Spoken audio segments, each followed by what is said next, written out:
Next lecture में है जनसंख्या वृद्धि। इसको भी आप लोग पढ़ चुके हो, जान चुके हो। सामान्यतः जन्म दर व मृत्यु दर के अंतर से ही हम इसको इंक्लूड मतलब जानते हैं, ज़्यादातर इसको समझते हैं। जन्म दर और मृत्यु दर के आंकड़ों का जो आपस में जो माइनस करके जो हम जनसंख्या वृद्धि को निकालते हैं। दो जनगणना जो हमारे बिंदु होते हैं या जनगणना वर्ष होते हैं या दशक, जिसमें जो दशकीय जनगणना होती है, जैसे भारत में 2001 में, 2011 में, फिर इसके बाद है जो अब 2021 में हो रही है। तो दो बिंदुओं के बीच जन्म दर और मृत्यु दर के आंकड़ों में जो अंतर पाया जाता है, जनसंख्या वृद्धि उससे नोट कर लेते हैं। लेकिन इसमें एक और तीसरा पहलू है जिसको प्रवास को जो आजकल जो ज़्यादा नोट किया जाता है, क्योंकि पहले इतना ज़्यादा प्रवास है जो देखा नहीं जाता था, लेकिन आजकल है जो अंतर राज्य भी है, डिस्ट्रिक्ट भी है, गांव से गांव में भी है, शहर से शहर में, बड़े शहरों में भी है, और दूसरा अंतर्राष्ट्रीय प्रवास में भी वृद्धि है जो देखने को मिलती है। इसलिए तीनों तत्व जन्म दर, मृत्यु दर और प्रवास है जो इनमें वास्तविक वृद्धि दर को है जो देखने का कार्य है जो इन तीनों तत्वों से किया जाता है, उसी को हम जनसंख्या की वास्तविक वृद्धि है जो वो बोलते हैं। तो इसमें इन तीनों को पढ़ना है जो बहुत ज़रूरी है, वृद्धि दर को, जन्म दर को, मृत्यु दर को, और फिर नेक्स्ट है जो प्रवास को। तो सबसे पहला जो जनसंख्या वृद्धि में जो पहला तत्व है जिसको हम कहते हैं जन्म दर। जन्म दर, बर्थ रेट, या फिर इसको कहते हैं प्रजननशीलता भी बोल देते हैं, प्रजननशीलता। ठीक है, तो ये पूरा क्वेश्चन है जो 8 नंबर का इस प्रकार से बन जाएगा। इसमें प्रजननशीलता को मापने या जन्म दर को मापने वाले जो सारी की सारी विधियाँ आ जाएंगी, मेथड आ जाएंगे, और इसको प्रभावित करने वाले कारक आ जाएंगे, या निर्धारक फैक्टर अफेक्टिंग है, या फिर इसको बनाने वाले जो कारक है वह जिसके कारण ये प्रभावित होता है, यानी कि कम हो जाता है कहीं पर ज़्यादा है, इस प्रकार से उसको देखने को मिलेगा, तो उसको पढ़ा जाता है इसमें। इसी प्रकार से फिर मृत्यु दर को भी कितने प्रकार के उसको प्रभावित करने वाले, प्रवास कितने प्रकार का उसको प्रभावित करने वाले कारक। प्रभावित करने वाले कारक ज़्यादातर क्या होंगे, एक जैसे होंगे, लेकिन इसके कारक जो प्रकार हैं उनको हम पढ़ लेते हैं। प्रभावित करने वाले कारकों में ज़्यादा उसमें नहीं लगाऊंगा मैं टाइम, लेकिन इसको बताने के लिए जितने भी प्रकार हैं वो मैं आप लोगों को बताता हूँ। मैं जैसे प्रजननशीलता के मापने के पहले भी किया हुआ है, जिस प्रकार से अपने अपरिष्कृत जिसको बोलते हैं, अपरिष्कृत जन्म दर जिसको बोला जाता है, या अपरिष्कृत, या फिर जिसको कह सकते हैं अशोधित भी बोल देते हैं, अपरिष्कृत या फिर अशोधित जन्म दर या प्रजननशीलता जो बोला जा सकता है। ठीक है, क्रूड बर्थ रेट इंग्लिश में इसको बोलते हैं, क्रूड बर्थ रेट। इसमें क्या होगा, सबसे आसान और सबसे प्रचलित तरीका है, ये सबसे आसान है और सबसे पहले जो प्रयोग होने वाला जो तरीका है जो इसको बोला जाता है। यह मध्य वर्ष में क्या करते हैं, जैसे पूरा एक साल है, पूरा एक ईयर है, उसके बीच में मध्य में जनसंख्या नोट कर लेते हैं, किसकी, मध्य वर्ष प्रति 1000 जनसंख्या के अनुपात में प्रति 1000 जनसंख्या पर कितने बच्चों ने जन्म लिया, उसके अकॉर्डिंग इसको निकालने का काम करते हैं। जैसे crude birth rate is equal to total उसमें बर्थ कितने हुए हैं, BI birth infant, total population गुणा में जो 1000, इस प्रकार से इसको निकालने का कार्य किया जाता है। यानी कि पूरी पॉपुलेशन कितनी, एक साल में जितनी पॉपुलेशन है उसको प्रति 1000 के हिसाब से निकालेंगे, तो पूरी पॉपुलेशन कितनी है और कितने बच्चों ने जन्म लिया है गुणा में 1000 कर देंगे, तो 1000 पर जन्म लेने वाले बच्चों की जनसंख्या जो निकलेगी उसको कहते हैं हम अशोधित जन्म दर या अपरिष्कृत जन्म दर या फिर क्रूड बर्थ रेट है जो बोलते हैं। बड़ा ही आसान है, क्या करते हैं, टोटल पॉपुलेशन है उसको किस बर्थ रेट जितने भी इन्फेंट की हुई है बच्चों की, इन्फेंट मतलब शिशु जो जन्म ली है, उनको से डिवाइड कर देते हैं और गुणा में 1000 कर देते हैं, तो इस प्रकार से हमारा निकलेगा। इसमें दोनों प्रकार के हैं बच्चे, गर्ल्स भी मेल्स भी, और कई बार है जो बच्चे हैं जो जन्म लेते ही मर जाते हैं तो उनको भी इसमें टोटल कर लेते हैं, तो सभी का इसमें निकलता है, इसीलिए इसको अशोधित बोल देते हैं। इसमें कुछ कमियां रह जाती हैं, लेकिन निकालने का जो प्राचीन जो तरीका है या सबसे पहला जो तरीका है, और आज भी सामान्यतः एक नॉर्मल आंकड़े जो निकालते हैं उसके लिए इस विधि का जो प्रयोग किया जाता है। तो पहली विधि हमारी ये थी अपरिष्कृत अशोधित या फिर क्रूड बर्थ रेट है जो उसको बोला जाता है। दूसरी है शिशु स्त्री अनुपात, नाम से ही पता चल रहा है शिशु स्त्री अनुपात, यानी कि लड़के जो महिलाओं के हिसाब से शिशुओं के का जो अनुपात होगा उसको हम इसमें नोट करते हैं। इसमें क्या होगा 0 से 5 या 5 वर्ष से कम आयु वाले जो बच्चे हैं और इसके साथ साथ जितनी भी महिलाएं हैं, यानी कि लगभग आयु वर्ग जिसमें जन्म देने वाली जो माताएं हैं उनकी जनसंख्या कर लेते हैं, डिवाइड कर देते हैं उससे और गुणा में 1000 है जो वो रख लेते हैं। जैसे मान लिया इसको बोलते हैं हम इंग्लिश में फर्टिलिटी रेशियो या फिर चाइल्ड वुमेन रेशियो भी बोल देते हैं, फर्टिलिटी रेशियो या फिर चाइल्ड वुमेन रेशियो भी बोल देते हैं। तो इसको निकालने के लिए P सूत्र है इसका भाई P0 - 4 is equal to P female 15 से 49 वर्ष की एज है और गुणा में 1000 है जो वो कर देते हैं।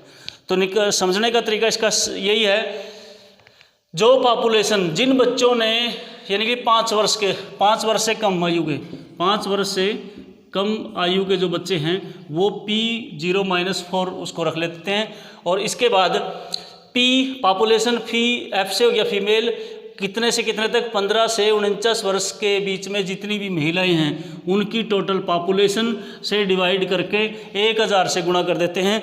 तो ये जो अनुपात निकलेगा इस अनुपात को जो हम क्या कहते हैं शिशु स्त्री अनुपात है जो बोला जाता है। ठीक है, तो इसमें उसकी अपेक्षा में थोड़ा सा बेटर क्या हो गया भाई, जितनी महिला उसमें टोटल पॉपुलेशन थी, मेल भी थी फीमेल भी थे सारे।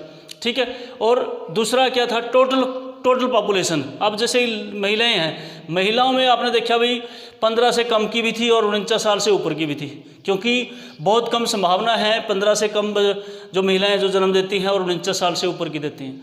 ज़्यादातर जो फर्टिलिटी रेट जो जिसमें सबसे ज़्यादा पाया जाता है वो इसी ग्रुप में होता है, लेकिन उसमें सारे के सारे नोट कर ली जाती हैं।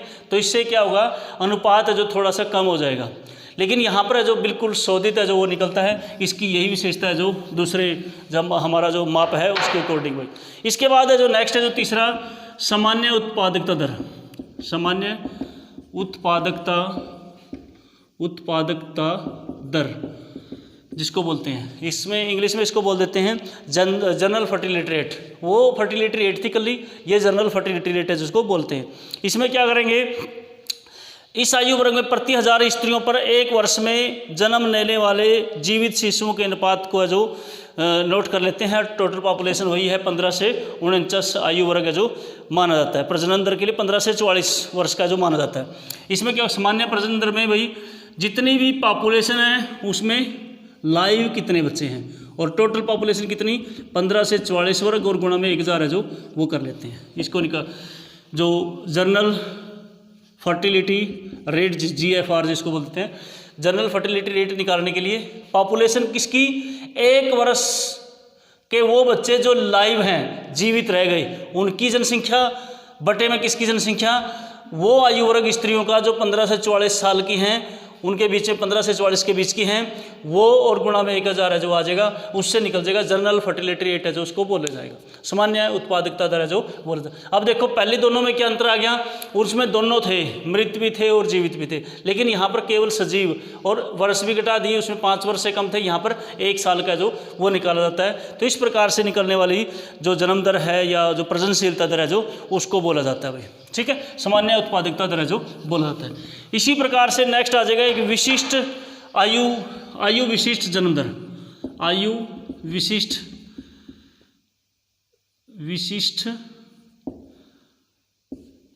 जन्म दर, आयु विशिष्ट जन्म दर,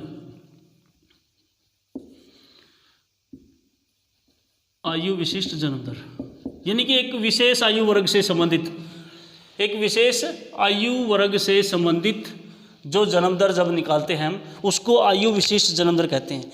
मान लिया जैसे कि 20 से 25 वर्ष का एक महिलाओं का समूह है, उसके द्वारा पैदा किए जाने वाले जो बच्चों की जनसंख्या और बटे में उन महिलाओं की जनसंख्या उसी आयु वर्ग 20 से 25 वर्ग में और गुणा में 1000। तो बिल्कुल आसान सा तरीका ये।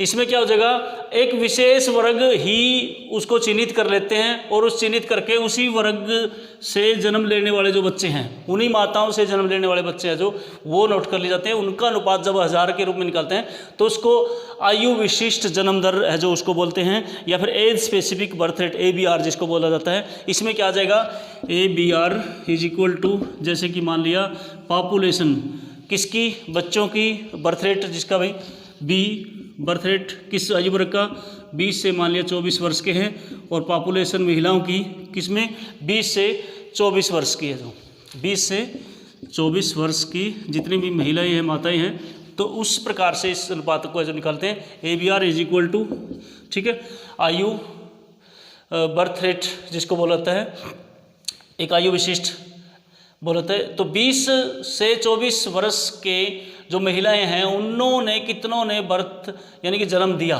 बच्चों को, उन बच्चों की जनसंख्या बटे में उस आयु वर्ग की 20 से 24 वर्ष की कितनी महिलाएं थी और गुणा में 1000 है जो वो कर देते हैं। तो इस प्रकार निकलने वाली है जो इसका क्या है, एक विशेष आयु वर्ग के बारे में हम देख लेते हैं भाई किस आयु वर्ग में प्रजननशीलता है जो ज़्यादा पाई जाती है। इसका महत्वपूर्ण विशेषता है जो इसकी, इस प्रकार से इसको लिखा जा सकता है। इसके बाद है जो पांचवा है, जैसे इसके स्टैंडर्ड बर्थ रेट जिसको बोलते हैं मानक जन्म दर, स्टैंडर्ड बोल देते हैं, या फिर मानक हिंदी में इसको बोला जाता है। तो इसमें क्या करेंगे, प्रति 1000 जनसंख्या पर संभावित जन्मता को मानक जन्म दर से, यानी कि जितनी संभावना है उसको नोट कर लेते हैं और 1000 से जिसको गुणा करते हैं। तो इसमें क्या होगा, जितनी जन्म लेने वाली एक अनुमान, पहले एक प्रोबेबिलिटी है किस्म से संभावना, उस संभावना को जो निकलते हैं तो उसको हम, वो किसके ऊपर डिपेंड करता है, भाई पीछे जो आंकड़े हैं, जैसे किसी क्षेत्र की हम पहले जनगणना की हुई है और उसका वहाँ पर इस प्रकार से अनुमान है भाई एक वर्ष में इतने बच्चों ने जन्म लिया था इतनी महिलाओं पर, तो उसी अकॉर्डिंग उसको मान निकालना, उसको हम कहते हैं मानक जन्म दर या फिर स्टैंडर्ड बर्थ रेट है जो बोला जाता है। ये हमारी जो एक्सपेक्टेड होती है, यानी कि हम इसको लेकर है जो कोई आंकड़े नहीं, पीछे वाले आंकड़ों का उदाहरण है जो वो ले लेते हैं, तो उसके हिसाब से जिसको निकालते हैं। इसके बाद जो छठा है जो कुल उत्पादकता दर, कुल उत्पादकता दर यानी कि टोटल फर्टिलिटी रेट, कुल उत्पादकता दर, total fertility rate TFR, total fertility rate. इसमें क्या हुआ, इस आयु में भाई स्पेशल एक आयु लिंग से संबंधित है जो आ जाएगी कुल उत्पादकता, जैसे कि लड़कियों की भी है और महिला, उसमें केवल जैसे लाइव जो थे वो आगे थे, विशेष थे भाई जीवित वाले बच्चे, इसमें यहाँ पर आ जाएगी भाई कितने बच्चे जो मेल हैं और कितने बच्चे जो फीमेल हैं, उसके अकॉर्डिंग भी निकालने का जो कार्य किया जाता है। और उसमें हम कम से कम जो आयु वर्ग अंतराल होता है 5 वर्ष का जो वो लेते हैं। तो TFR इज इक्वल टू हो जाएगा 5 गुणा में किसका जोड़ भाई, जो एक्चुअल समीशन ऑफ एक्चुअल 45 से लेकर 49, और इसके बाद 45 से लेकर है जो 49 है जो वो रख लेते हैं। इसके 15 से 19 सॉरी, इसको समझो एक बार मैं लिख लेता हूँ फिर मैं बात करता हूँ वे किस प्रकार से ये आएगा। इसके बाद है जो इसको बंद कर लेते हैं किसमें, B 15 से 19 और बटे में P 45 से 49 गुणा में 1000, इस प्रकार से इसको निकालने का कार्य किया जाता है। इसमें क्या होगा, पॉपुलेशन है जो 15 से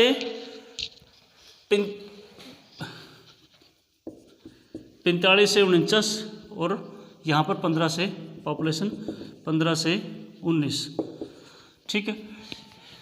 इसमें हम 45 से 49 वर्ष के जो स्पेशल उससे ऊपर के जितने भी हैं वो आ गए, और जो 15 से 19 वर्ष के जितने भी मतलब महिलाएं हैं उनके द्वारा पैदा किए जाने वाले जो बच्चे हैं उनकी संख्या गुणा में 1000, और साथ में कितना वर्षों तक, 5 वर्षों का अंतराल है जो वो लेते हैं। तो प्रत्येक 5 वर्ष बाद है जो निकाले जाते हैं, तो गुणा में 5 है जो वो कर देते हैं। तो इस प्रकार से निकलने वाली जो होगी उसमें इसको निकालते हैं।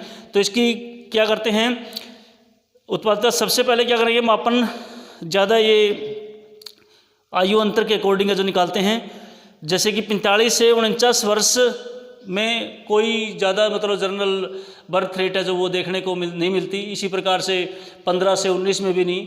तो इनको छोड़कर बाकी जो बीच का जो क्षेत्र बच गया, मतलब बाकी जो एज ग्रुप जो बच गया, उनमें जो जन्म लेने वाले जो बच्चे हैं उनकी संख्या को जो नोट कर लेते हैं। और इसी प्रकार से जैसे क्या हो जाएगा, 15 से 49 वर्ग इसमें टोटल आ जाएगा, तो वो निकलता है। तो इस प्रकार से इसको आसानी इसमें रह जाएगी। तो बड़ा ही मतलब एक इंटरेस्टेड है ये भी एक किस्म से, ज़्यादा ही संवेदनशील आंकड़े जो इससे निकलते हैं। तो इसको कहते हैं टोटल फर्टिलिटी रेट है जो बोल देते हैं। सरल विधि है, ज़्यादातर जनसंख्या जो ग्रामीण या नगरीय क्षेत्रों में या प्रजातीय वर्गों में, सांस्कृतिक वर्गों में इसको देखने का जो मिलता है भाई। इसके बाद है नेक्स्ट है जो पुनरुत्पादन दर भाई। पुनरुत्पादन दर जिसको बोला जाता है, पुनरुत्पादन दर, पुनः उत्पादन जिसको बोल सकते हैं पुनः उत्पादन। पुनः उत्पादन में नाम से ही समझ जाओगे आप लोग।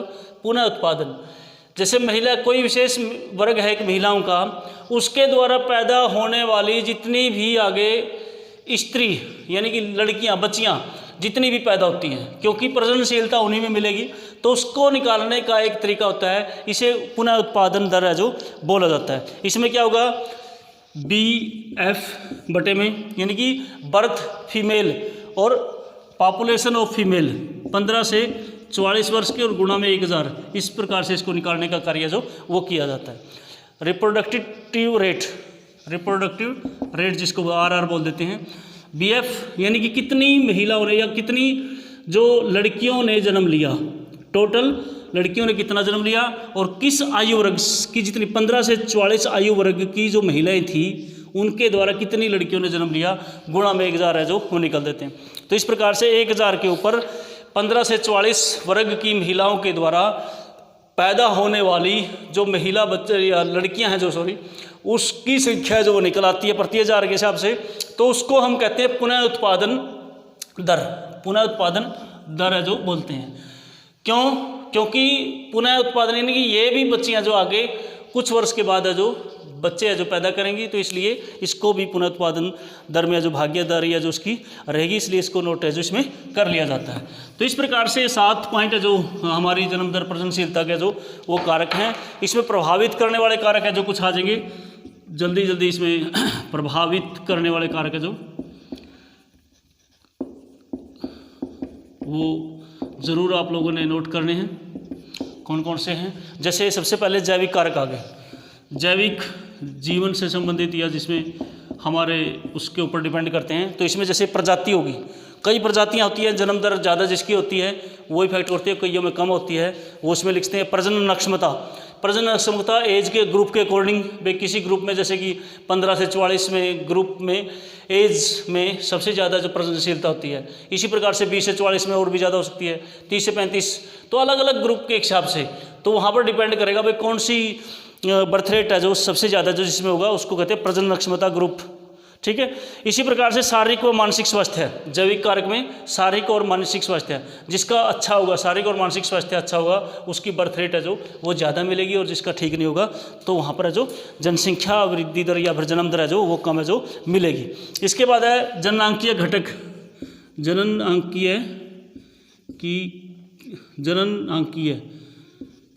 जननांकीय घटक जिसको बोल देते हैं फैक्टर है कुछ हमारे डेमोग्राफिक, वो जिसमें सबसे पहला आ जाएगा जैसे आयु संगठन है, वो उसी प्रकार का गया जैसे ग्रुप में बताया था।